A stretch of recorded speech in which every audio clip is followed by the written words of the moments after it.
자, 우리 누가복음인데 누가복음은 가난한 자의 복음, 여인들을 위한 복음, 이방인들을 위한 복음, 이렇게 별명을 붙일 수 있는 그런 복음서입니다. 자, 우리 책을 보시면 신약성경 읽기 길라잡이 9페이지를 보시기 바랍니다. 책 다 있으세요? 예, 9페이지. 우선은 누가복음을 읽기 전에 우리가 간략하게 그래도 누가복음이 어떤 책인지 맥을 잠깐 잡고 읽어보도록 하겠습니다. 우리 지난주에 복음서가 쓰여지게 된 그런 과정들을 잠깐 말씀드렸죠. 사람들이 처음부터 예수님의 말씀을 받아 적은 것은 아니었다. 그래서 서로 예수님이 반복해서 하셨을 것 같은, 분명히 반복해서 말씀하셨을 거예요. 예수님이 자주자주 말씀하셨던 그 말씀의 내용들을 사람들이 기억하고, 그리고 예수님이 이제 부활 승천하신 후에 제자들만 남겨진 상황에서 이 말씀들을 성령께서 임재하셨잖아요. 생각나게 하시고 또 그것을 자꾸 증언하게 하셨어요. 그래서 다른 사람들이 그것을 듣고 또 다른 누구에게 또 전달하고, 그 말씀을 그렇게 증거하고 전달하던 그 사람들이 뭐예요? 교회잖아요, 교회. 그래서 교회라고 하는 공동체 안에 이 말씀이 입에서 입으로 그렇게 담겨지게 되었다. 이것을 이제 오럴 트래디션, 구두 전승이라고 얘기할 수 있겠습니다. 입에서 입으로. 그런데 그런 기간이 일정한 시간 정도 지나고 나니까 최소한 한 세대 정도 이게 기록에 대한 필요성이 생겼어요. 왜 그래요? 제자들이 죽기 시작하잖아요. 예. 사도들이 지금 떠나기 시작합니다. 기억력이 흐려져요. 그래서 기록의 필요성을 갖고 언제부터인가 모르겠지만 하여튼 기록이 되었어요. 그래서 예수님의 행적을 중심으로 기록이 된 것이 마가복음이다. 좀 쉽게 말씀드리면. 그 다음에 어떤 것들은 또 예수님의 그 중에서 말씀들만 좀 모아놓은 것이 있었을 것 같다. 이것은 실물이 있는 건 아니에요. 이건 신학적 가설입니다. 그래서 Q라고 이름 붙여진 하나의 예수님의 말씀 책, 예수님의 어록이 있을 거다. 그 다음에 또 각각의 공동체가 자기들이 계속 이어받은 이야기들이 있을 거 아니에요. 그래서 마태의 공동체, 마태적인 공동체는 자기들만 갖고 있는 이야기가 있어요.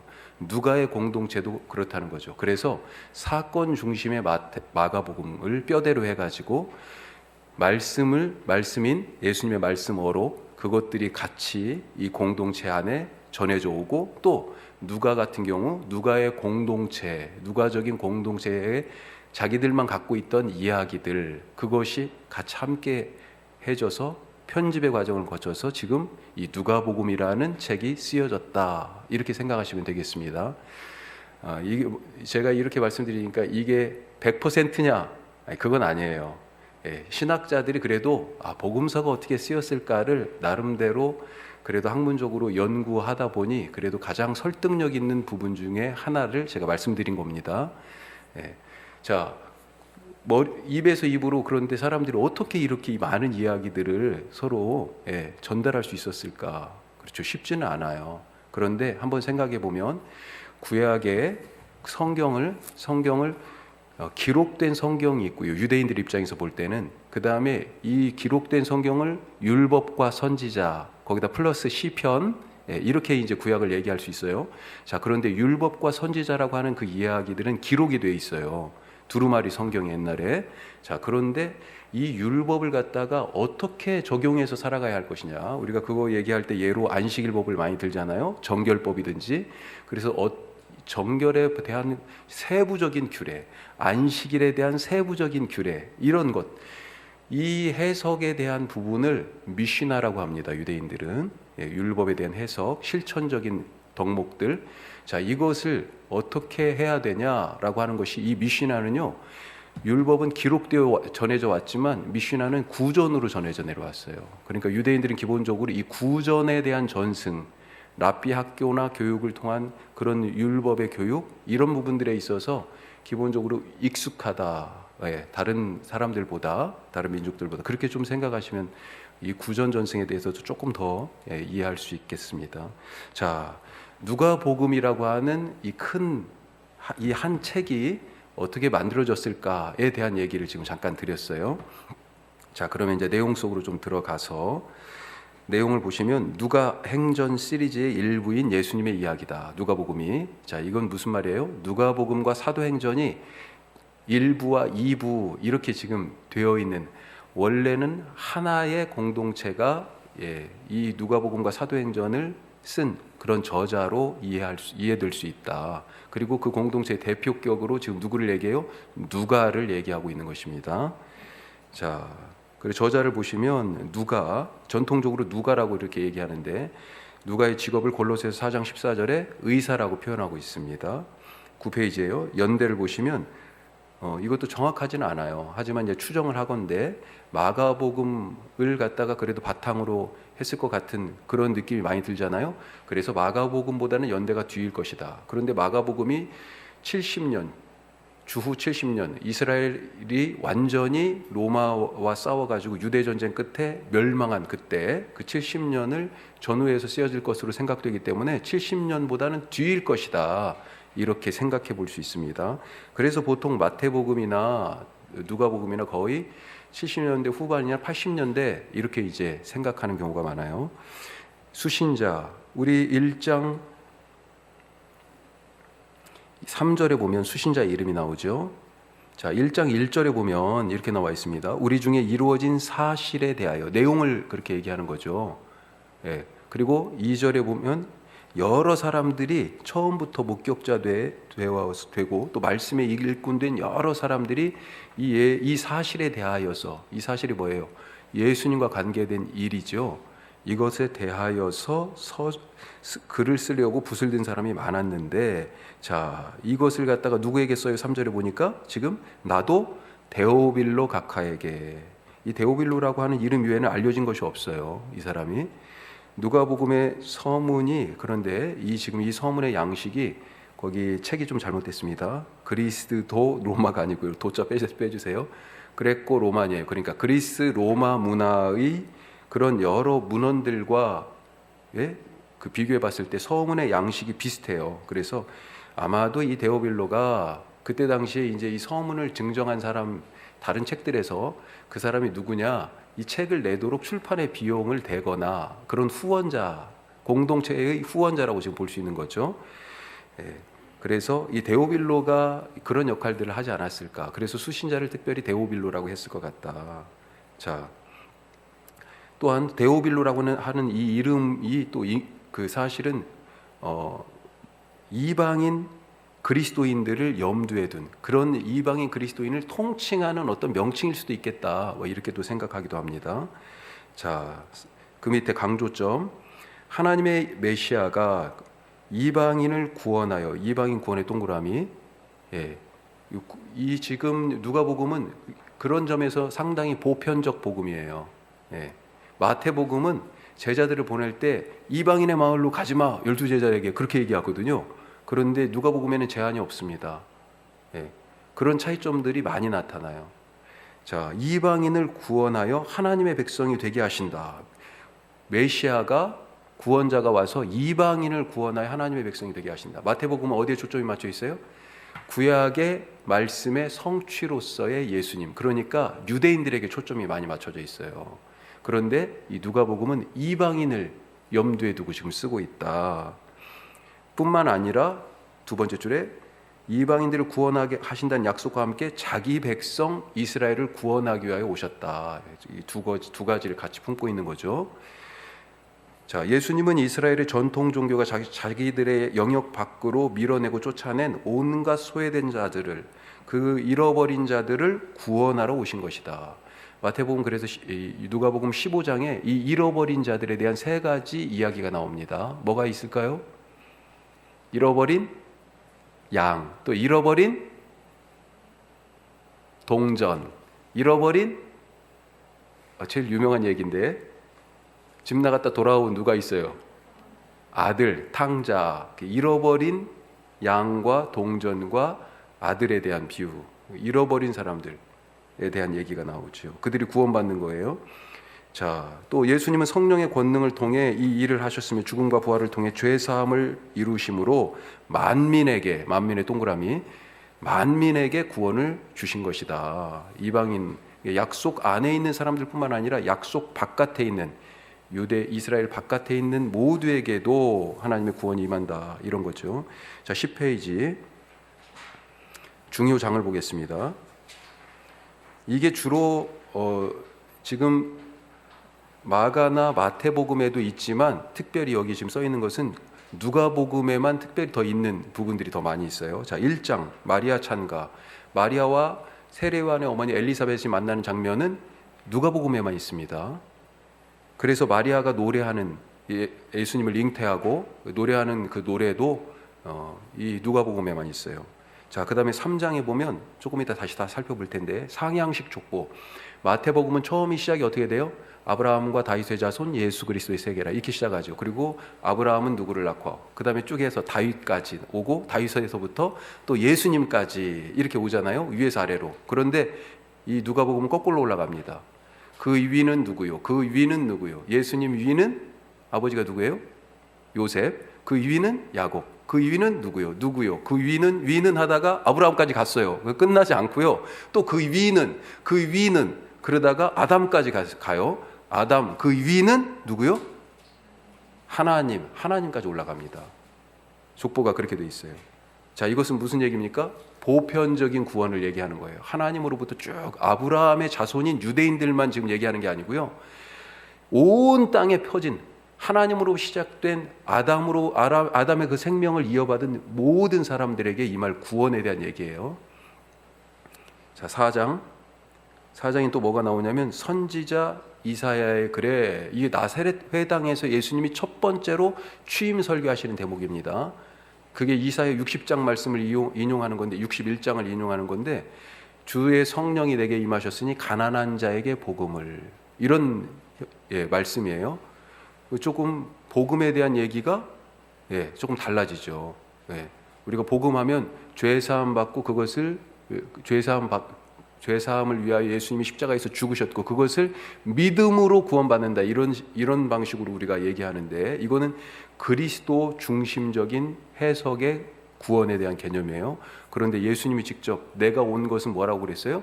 하나님 나라를 위해 온 것인데, 그 하나님 나라가 무엇인지 이 누가복음 4장에서 처음 일종의 취임 설교, 이제 공적인 메시아로서의 사역을 시작하면서 설교를 하는데, 그런 보편적인 복음에 대하여서 말씀하고 계세요. 자, 그런 부분들이 특별히 누가복음에 있다 하는 것입니다. 6장에 보면 평지설교라고 되어 있죠. 평지설교. 이것과 비슷한 것이 마태복음에서는, 마태복음 뭘까요? 마태복음에 비슷한 것이 있어요. 평지설교와 비슷한 것이. 우리 작년 연말쯤에 몇 달을 수요 말씀마당 했었는데, 산상보훈, 그렇죠. 마태복음 5장에서 7장까지의 말씀을 산상보훈이라고 하는데, 그것과 병행하는 부분이 이 6장에, 누가복음 6장의 평지설교라고 하는 것입니다.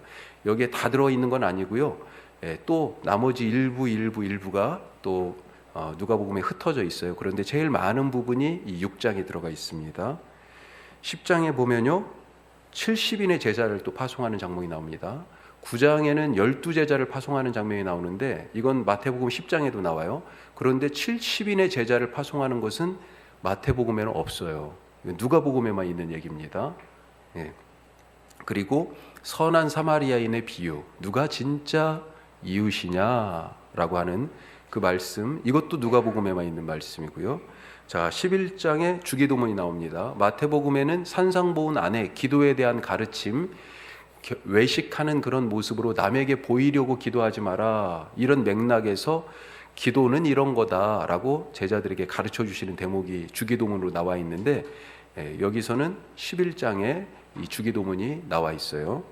자, 12장에 이것도 누가복음에만 있는 거예요. 어리석은 부자의 비유. 야, 우리가 쌓을 곳이 없어가지고 창고 더 짓자, 그게 인생의 목표인 사람, 어리석은 부자. 오늘 밤 내 영혼을 가져갈 텐데 무슨 소용이 있겠느냐, 이런 말씀이 있고요. 15장, 왜 이 어리석은 부자 얘기가 나오는 거예요? 가난한 자와 사실은 대비되는 얘기예요. 가난한 자와. 자, 15장에 아까 말씀드렸죠. 잃어버린 것에 대한 세 가지 비유. 이 잃어버린 것이 뭐가 들어가요? 사실은 유대인들 바깥에 있는 이미 버려졌다라고 생각하는 그런 사람들, 죄인들에 대한 얘기죠. 자, 16장에는 영악한 청지기에 대한 비유, 그리고 부자와 나사로 이야기 우리 잘 알죠. 이것도 누가복음에만 나오는 얘기입니다. 예. 자, 17장에는 나병 환자 10사람 길 가다가 만났는데요. 너희들 다 나았다. 예수님이 그러셨잖아요. 그 사람들이 그냥 가다가 보니까 어때요? 자기들 몸이 다 나았어요. 예. 한 사람만 돌아왔죠. 예. 돌아온 한 사람이 누군지 아십니까? 출신이 어디 사람인지 아세요? 사마리아 사람이에요. 사실은 사마리아 사람이에요. 예. 자, 그 이야기가 누가복음에만 있어요. 18장에 기도에 대한 18장은 기도에 대한 아주 말씀들을 몇 가지를 쫙 연결하고 있는데, 과부와 재판관, 이 과부가 재판관에게 가서 도와달라고 탄원을 하죠. 억울함을. 그런데 이 재판관이 어떤 사람이에요? 불의한 재판관이에요. 의롭지 않아. 재판관이. 이게 말이 되는 겁니까? 재판관이 정의로워야 되죠. 그런데 정의롭지 않아요. 그럼에도 불구하고 과부가 가서 막 강청하니까 귀찮아서라도 들어준다. 기도에 그렇게 간절해야 된다라고 하는 것을 가르쳐주고 계시는 말씀. 또 세리와 바리새인이 함께 성전에 기도하러 올라간 얘기를 여기서 하고 있죠. 누가 진짜로 기도하는 사람일까에 대하여서 보여주고 있는 말씀이 18장에 나와요. 19장에서는 이제 예루살렘의 마지막 일주일이에요. 그래서 예루살렘 입성하는데, 그때 그 바로 직전에 뭐가 나오냐면 삭개오 이야기가 나옵니다. 삭개오도 어떤 사람이에요? 세리잖아요. 죄인이지만, 그런데 겉으로는 또 어때요? 살아가는 형편이 부자입니다. 부자. 그런데 이 부자가 예수님을 만나고 나서 어떻게 돼요? 자발적으로 가난해지기로 합니다. 자기가 토색한 것, 불의하게 취한 것, 이런 것들을 몇 배씩으로 이렇게 갚겠다 그러면서 이제 자기의 부를 포기하는 장면이 나오죠. 이 부자와 가난한 사람들에 대한 대비들이 이런 식으로 곳곳에서 계속 나오고 있어요. 그 다음에 24장, 이제 그 이후로는 예수님이 십자가에서 죽으시고 부활하신 장면까지 나오고요. 그리고 특별히 누가복음에만 있는 장면 중에 하나가 부활하기 바로 예수님 부활하시기 직전에 엠마오로 내려가던 두 제자에 대한 이야기, 그게 누가복음에 더 나옵니다. 자, 이렇게 짧게 얘기한 것 같은데 시간이 빨리 가네요. 자, 종합적인 그래도 서서를 한번 읽어보겠습니다. 우리 첫 단락은 우리 여러분들이 같이 한번 읽어보시죠. 자, 첫 단락 누가복음 시작. 그러니까 구약에 익숙하지 않은 헬라어를 주로 사용하는 이방인 독자들을 염두에 둔 그런 책이다. 목적이 좀 분명해요. 그리고 내용도 그렇고요. 자, 계속해서 보면요.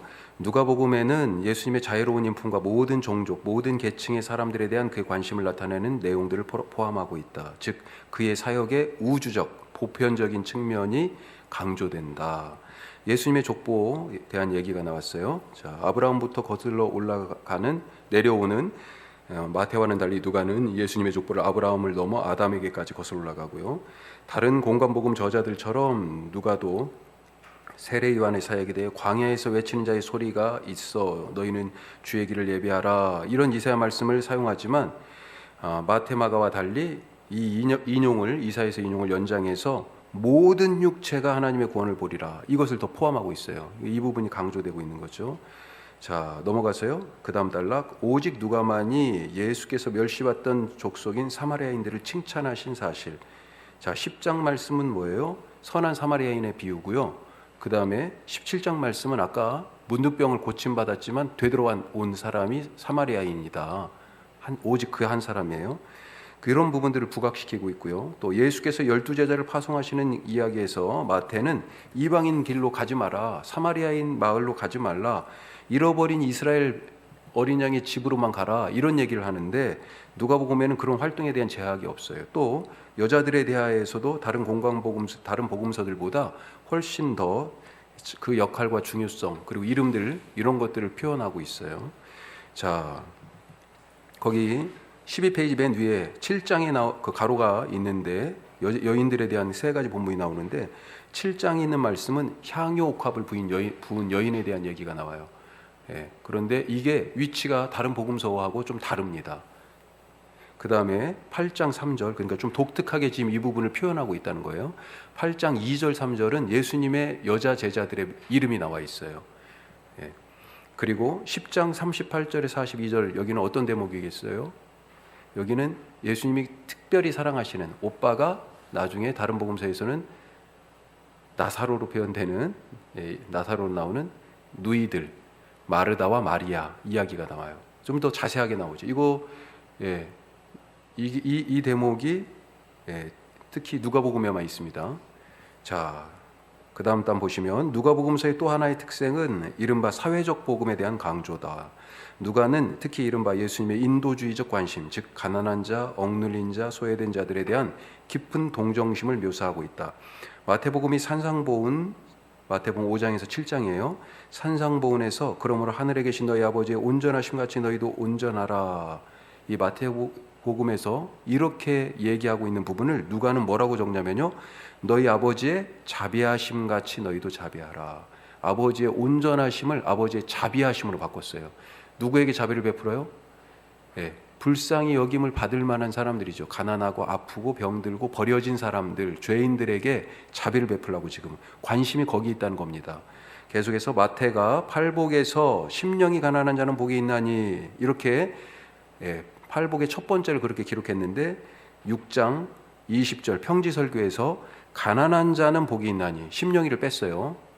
분명하게 이 어떻게 보면 사회 계층적 이런 단어를 쓰고 있다, 그런 관심을 나타내고 있어요. 또한 누가는 팔복 다음에 부유하고 배부른 자들에 대한 일련의 화 있을진저, 가난한 자들과 부자들을 좀 대비해서 말하고, 심지어는 화 있을진저 이렇게 표현하고 있는 대목들이 있다 하는 것입니다.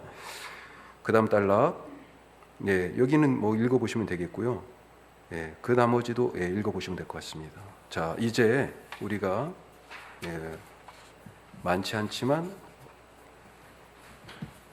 말씀을 잠깐 읽어보겠습니다. 자, 성경을 우선 펴시고 누가복음 1장을 보시면, 이 누가복음 1장 말씀은 특별히 누가복음에만 있는 거라고 그랬죠. 그래서 세례 요한의 출생에 대한 얘기가 5절부터 쭉 있고요. 그리고 나서 예수님이 탄생하시는 이야기, 천사가 방문해서 마리아에게 말하는 장면이에요. 마태복음에는 천사가 누구에게 나타나요? 요셉에게 나타납니다. 그런데 누가복음은 천사가 누구에게 나타나요? 마리아에게 나타나요. 마리아가 그걸 듣고 주의 말씀이 오니 말씀대로 내게 이루어지이다 하고 순종하죠. 그런 장면이 있습니다. 자, 그리고 나서 내가 처녀인데 아직 결혼 안 했는데 아기를 가졌다는 얘기를 듣고 또 엘리사벳에 대한 얘기를 듣죠. 먼 친척. 그래서 엘리사벳을 찾아가는 장면, 그리고 엘리사벳이 아기를 갖게 된 그런 이야기와 이제 세례 요한을 낳는 장면, 그런 이야기들이 1장에 이제 쭉 나와 있어요. 그 다음에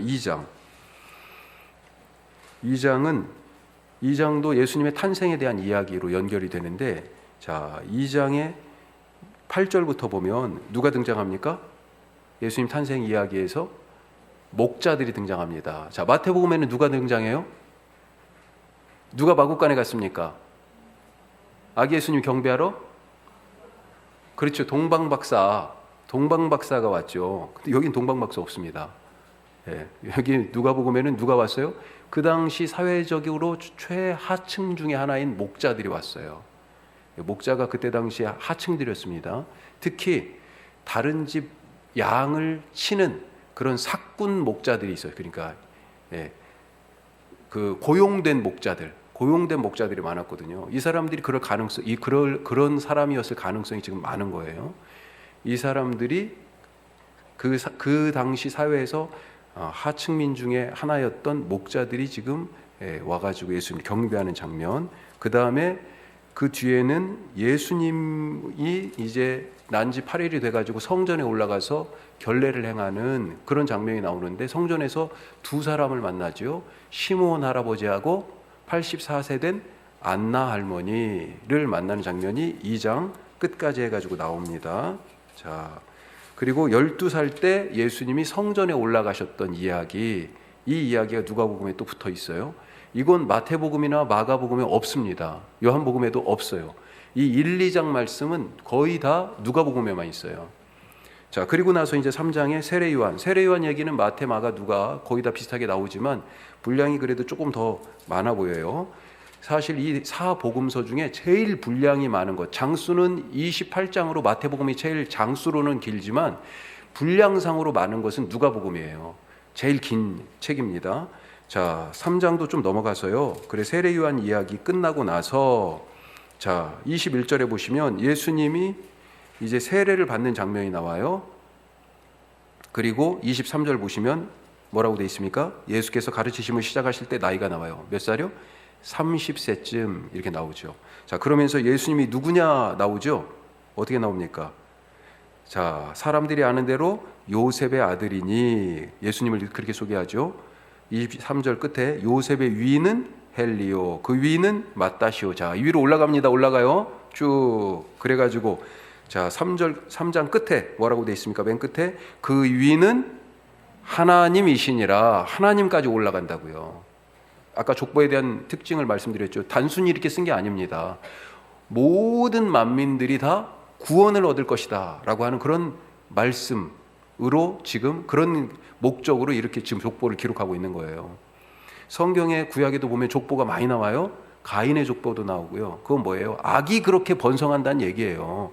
그럼에도 불구하고 셋이 등장합니다. 그리고 셋을 통하여서 다시 족보가 아담 그 다음에 가인과 아벨 그리고 그 다음에 이렇게 이어져야 되는데 가인과 아벨이 서로 싸우고 죽였잖아요.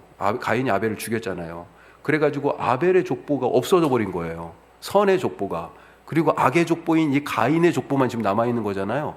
그래서 하나님이 셋을 주시잖아 다시.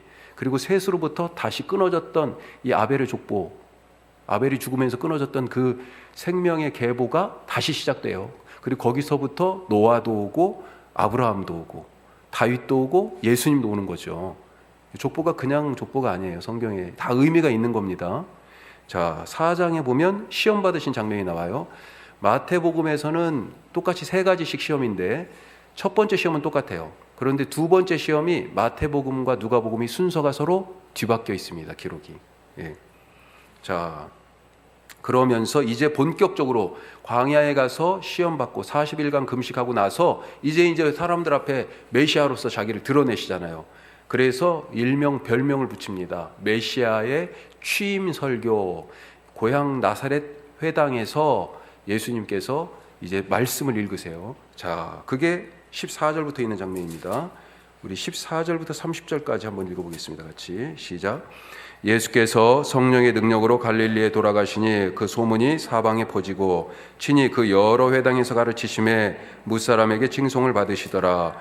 예수께서 그 자라나신 곳 나사렛에 이르사 안식일에 늘 하시던 대로 회당에 들어가사 성경을 읽으려고 서심해 선지자 이사야의 글을 드리거늘 책을 펴서 이렇게 기록된 데를 찾으시니 곧 주의 성령이 내게 임하셨으니 이는 가난한 자에게 복음을 전하게 하시려고 내게 기름을 부으시고 나를 보내사 포로된 자에게 자유를 눈먼 자에게 다시 보게 함을 전파하며 눌린 자를 자유롭게 하고 주의 은혜의 해를 전파하게 하려 하심이라 하였더라.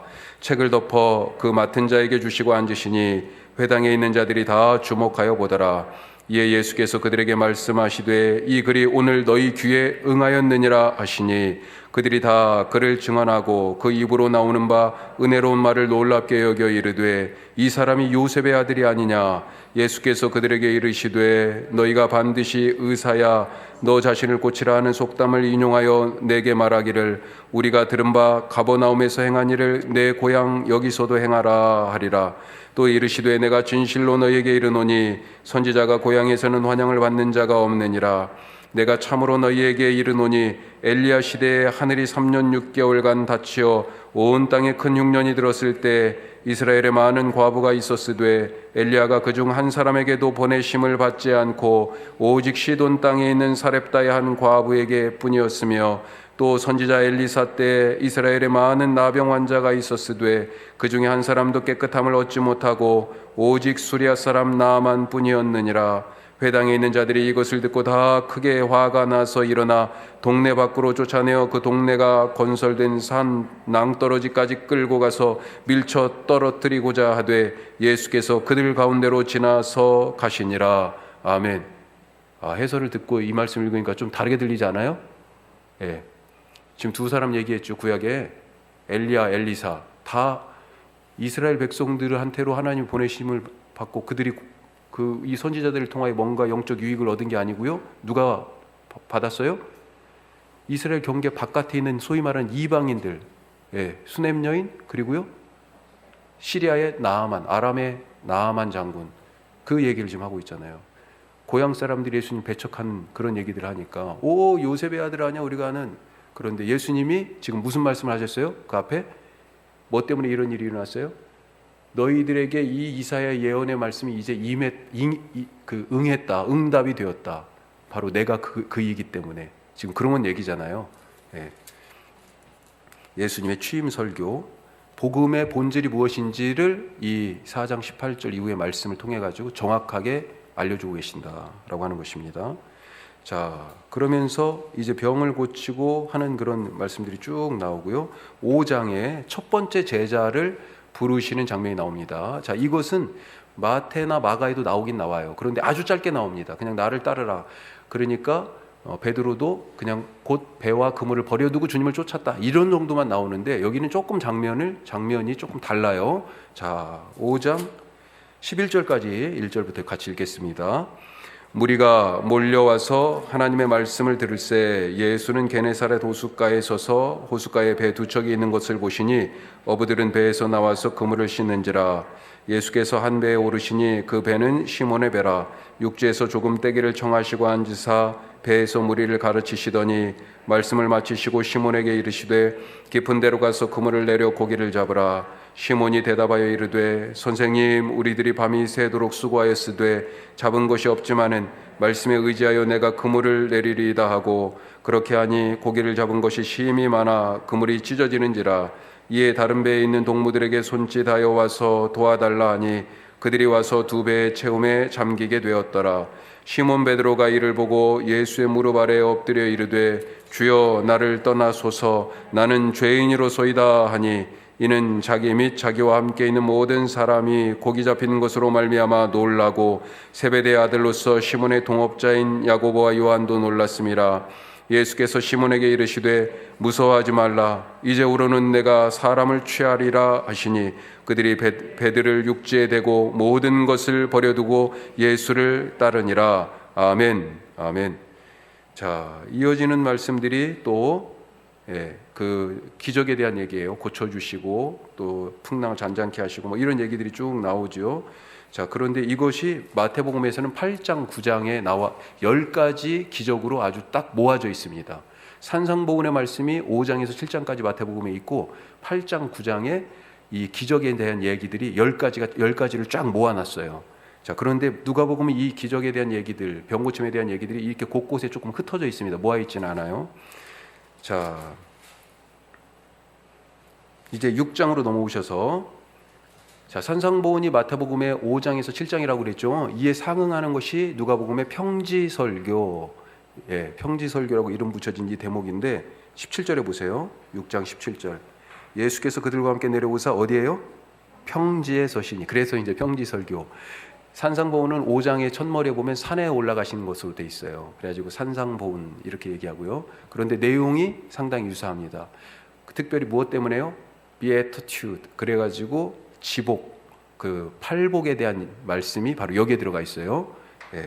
자, 17절에서 마지막 절까지 이 6장 말씀 마지막 절까지 26절까지만 먼저 읽어보죠. 자, 17절에서 26절까지 같이 읽습니다. 예수께서 그들과 함께 내려오사 평지에 서시니 그 제자의 많은 무리와 예수의 말씀도 듣고 병고침을 받으려고 유대 사방과 예루살렘과 두로와 시돈의 해안으로부터 온 많은 백성도 있더라. 더러운 귀신에게 고난받는 자들도 고침을 받은지라. 온 무리가 예수를 만지려고 힘쓰니 이는 능력이 예수께로부터 나와서 모든 사람을 낫게 함이러라. 예수께서 눈을 들어 제자들을 보시고 이르시되 너희 가난한 자는 복이 있나니 하나님의 나라가 너희 것이며 지금 줄인 자는 복이 있나니 너희가 배부름을 얻을 것이며 지금 우는 자는 복이 있나니 너희가 웃을 것이며 인자로 말미암아 사람들이 너희를 미워하며 멀리하고 욕하고 너희 이름을 악하다 하여 버릴 때에는 너희에게 복이 있도다. 그날에 기뻐하고 뛰놀라. 하늘에서 너희 상이 큼이라. 그들의 조상들이 선지자들에게 이와 같이 하였느니라. 그러나 화 있을진저 너희 부유한 자여 너희는 너희의 위로를 이미 받았도다. 화 있을진저 너희 지금 배부른 자여 너희는 줄이리로다. 화 있을진저 너희 지금 웃는 자여 너희가 애통하며 울리로다. 모든 사람이 너희를 칭찬하면 화가 있도다. 그들의 조상들이 거짓 선지자들에게 이와 같이 하였느니라. 아멘. 산상보훈의 그 팔복 얘기하고 지금 이 분위기하고 완전히 다르죠. 그리고 가난한 자와 부유한 자를 지금 대비해서 지금 막 말씀하고 계시죠. 가난한 자에게는 복이 있다, 배부를 것이다. 줄인 자 너희들 배부를 것이다, 그렇게 얘기하는데, 부유한 자야 화 있을진저 너희 지금 배부른 자야 화 있을진저 너희 지금 웃는 자야 너희는 울게 될 것이다, 막 이렇게 얘기하고 계시죠. 그 뒤에는 원수 사랑에 대한 말씀이에요. 여기 산상보훈에도 쭉 이 말씀들이 있습니다. 그 다음에 37절부터는 마태복음 7장 1절에 있는 말씀이에요. 비판을 받지 아니하려거든 비판하지 말라. 그런 말씀이 여기에도 6장 37절에도 그대로 있고요. 그 다음에 산상보훈의 끝에 해당하는, 뒤쪽에 해당하는 말씀, 주여 주여 하는 자마다 다 그 천국에 들어갈 자가 아니요. 그리고 그 듣고 행하는 자, 그래서 반석 위에 집을 짓는 자, 모래 위에 집을 짓는 자, 이렇게 쭉 이야기가 이어지고 산상보훈이 끝나는데, 평지설교도 43절부터 보면 바로 그런 얘기들로 쭉 이어져 더 간략하게 좀 요약되어 있습니다. 자, 그 다음에 7장 11절을 보시면 여기에 나인이라는 성이 나옵니다. 나인이라는 성. 예수님이 죽은 사람을 3번 살리세요. 성경에 보면 첫 번째 하나가 누구일까요? 누가 살아났습니까? 예수님이 살리신 사람? 나사로 있죠. 나사로. 또 누가 있어요? 회당장 야이로라고 하는 사람의 딸 달리다굼. 달리다굼이 마가복음에만 나와요. 이 이야기가 마태, 마가, 누가 다 나오는데 달리다굼이라고 하는 얘기는 마가복음에만 나와요. 그때 지난주에 마가복음 하면서 왜 마가복음을 그런 아람어를 갖다가 무슨 뜻이야 라고 이렇게 해석한 이유를 말씀드렸어요. 자, 야이로의 딸, 그 다음에 또 하나가 바로 이 나인성의 과부의 아들, 이 3명 살린 얘기가 나와요. 이건 이 나인성 과부의 아이를 살린 얘기는 누가복음에만 나옵니다.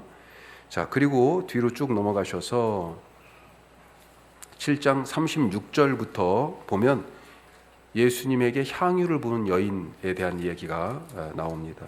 다른 복음서에도 이야기가 나오긴 합니다만, 그런데 이 위치가 상당히 다르고 여기가 좀 독특한 부분이 있어요. 여기 오늘은 읽지는 않겠습니다. 자, 그러면서 8장으로 넘어가시면 씨 뿌리는 자의 비유에 대한 그런 얘기도 나오고 폭풍을 잠잠케 하시는 얘기도 나오고요. 그 다음에 방금 말씀 나눈 8장 40절부터 보면 회당장 야이로의 딸을 살린 이야기가 나오는데, 야이로 이름이 여기에 나옵니다. 다른 복음서가 나오는 거 아니에요. 여기에 이 야이로라고, 다른 데서는 관리라고 나와요. 마태복음 관리라고 나오는데 여기는 회당장이라고 얘기하고 이름도 나와 있어요.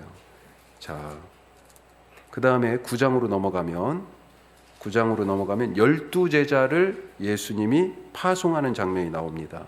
그런데 여기에서는 이 제자들을 보내시면서 제한이 없이 보내요. 아무 집에나 다 가도록 그렇게 허락을 하십니다. 그런데 마태복음 10장에서는 12제자를 보내시면서 이스라엘 자손의 집에만 가라, 그렇게 제한을 두십니다. 마태복음이 갖고 있는 유대인 중심에 대한 그런 특징 때문에 그래요. 자, 그런데 특징적인 게 있어요. 자, 19장을 그냥 훅 건너 뛰어가지고 10장으로 가면, 자, 10장 가봅시다. 10장에 가면 뭐가 나와요? 70인의 제자를 파송하는 장면이 나옵니다. 이거는 누가복음에만 있어요. 누가복음에만. 자, 여기도 우선은 건너뛰지요. 그리고 25절, 10장 25절부터 마지막 절까지. 오늘 어차피 다 못해요. 그래가지고 여기 정도까지만 하겠습니다. 자, 여기 선한 사마리아인의 이야기, 이 비유의 말씀, 그 다음에 마르다와 마리아. 특별히 이 장면은 누가복음에만 이것도 나와요. 이 두 에피소드가. 자, 그래서 오늘 여기까지 말씀을 읽고, 그리고 나머지 부분은 아까 해설을 해드린 그런 부분들을 좀 참고하셔가지고 이 해설을 더 하면 좋겠지만 집에 가시는 시간이 너무 늦어져서 오늘 이 정도까지만 하시고 책을 좀 참조하셔가지고 나머지 부분, 이렇게 지금 저희가 띄엄띄엄 특히 누가복음에만 있는 부분을 읽었는데 나머지 부분들도 처음부터 쭉 한번 관통해서 읽으면 좋겠습니다. 자, 누가복음 10장 25절에서 마지막 42절까지 우리 한번 같이 함께 읽도록 하겠습니다. 25절입니다. 어떤 율법 교사가 일어나 예수를 시험하여 이르되 선생님, 내가 무엇을 하여야 영생을 얻으리이까? 예수께서 이르시되 율법에 무엇이라 기록되었으며 내가 어떻게 읽느냐? 대답하여 이르되 내 마음을 다하며 목숨을 다하며 힘을 다하며 뜻을 다하여 주 너희 하나님을 사랑하고 또한 내 이웃을 내 자신과 같이 사랑하라 하였나이다. 예수께서 이르시되 내 대답이 옳도다. 이를 행하라. 그러면 살리라 하시니 그 사람이 자기를 옳게 보이려고 예수께 여짜오되 그러면 내 이웃이 누구니까? 예, 여기까지. 자, 지금까지 읽은 이 부분, 이 바로 앞에까지는요 이미 다른 복음서에도 나와 있어요. 어떤 게 지금 가장 영생을 위하여서, 그리고 가장 큰 계명이 무엇입니까? 뭐 이런 류의 질문하고 지금 비슷하죠. 자, 계속해서 읽습니다. 근데 차이점이 여기 있어요. 누가 내 이웃이니까? 자, 이 31절. 예수께서 대답하여 이르시되 어떤 사람이 예루살렘에서 여리고로 내려가다가 강도를 만나매 강도들이 그 옷을 벗기고 때려 거의 죽은 것을 버리고 갔더라. 마침 한 제사장이 그 길로 내려가다가 그를 보고 피하여 지나가고 또 이와 같이 한 레위인도 그곳에 이르러 그를 보고 피하여 지나가되 어떤 사마리아 사람은 여행하는 중 거기에 이르러 그를 보고 불쌍히 여겨 가까이 가서 기름과 포도주를 그 상처에 붓고 싸매고 자기 짐승에 태워 주막으로 데리고 가서 돌보아 주니라. 그 이튿날 그가 주막 주인에게 데나리온 2를 내어주매 이르되 이 사람을 돌보아 주라. 비용이 더 들면 내가 돌아올 때 갚으리라 하였으니 내 생각에는 이 세 사람 중에 누가 강도 만난 자의 이웃이 되겠느냐? 이르되 자비를 베푼 자네이다. 예수께서 이르시되 가서 너도 이와 같이 하라 하시니라. 그들이 길 갈 때 예수께서 한 마을에 들어가심에 마르다라 이름하는 한 여자가 자기 집으로 영접하더라. 그에게 마리아라 하는 동생이 있어 주의 발치에 앉아 그의 말씀을 듣더니 마르다는 준비하는 일이 많아 마음이 분주한지라. 예수께 나아가 이르되 주여 내 동생이 나 혼자 일하게 두는 것을 생각하지 아니하시나이까?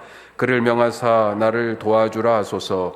주께서 대답하여 이르시되 마르다야 마르다야 내가 많은 일로 염려하고 근심하나 몇 가지만 하든지 혹은 한 가지만이라도 족하니라.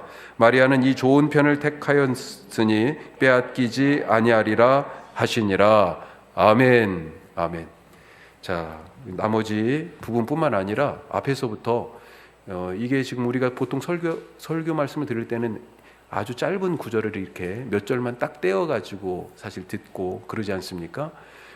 물론 설교가 맥락을 항상 더 중시하면서 그 말씀의 뜻을 밝히고 지금 현재적인 우리의 상황 가운데 이 말씀이 갖고 있는 의미가 무엇인지를 밝히는 데 목적이 있지만 여러분들이 직접 이 성경을 통째로 한번 읽는 것, 꿰뚫어서 관통해서 그렇게 읽는 것, 그것만큼 중요한 것은 없다. 그렇게 다시 한번 생각하고 권해드립니다. 집에 가셔서 이제 한 주간, 이번 주는 누가복음 열심히 독파 처음부터 끝까지 쭉 한번 이 말씀을 따라서 같이 읽어보기를 권합니다. 기도하겠습니다.